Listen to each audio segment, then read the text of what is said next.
63% of Americans are living paycheck to paycheck, and we have this whole thing about consumerism, etc. What's the issue? What's the disconnect? Is it lack of financial literacy? Is it too much spending? Like, how do we even unpack this statistic?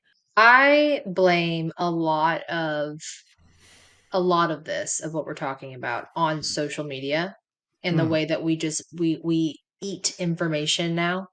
I obviously brand recognition, keeping up with the Joneses has been around for forever, but sure. I don't think it's ever been to this extent that we've seen in the technology age post 1999, where we are just constantly consuming and being marketed to in the form of, I mean, I would argue that 9 out of 10 of the reels that you laugh at on a daily basis are in some form marketing something to you, right?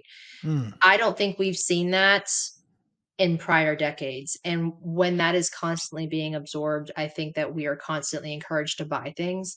And reading the studies, creating content around those studies is one thing, but I see it in my office every day where I have families that come in that they have one, like I said, so one of them owns a profitable small business and one has usually a high paying W-2 job.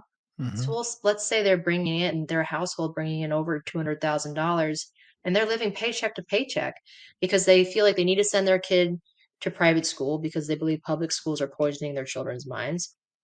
And then we live in a day and age of convenience, especially post COVID. So now they have a DoorDash budget line item.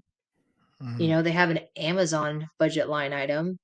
But good God, they gotta have Netflix and Hulu and Apple and all of the different things at one time because shows, I mean, there's just so in the era of the subscription model mm. also has that It'll alone, if sneak up on you. everything we buy now is a subscription.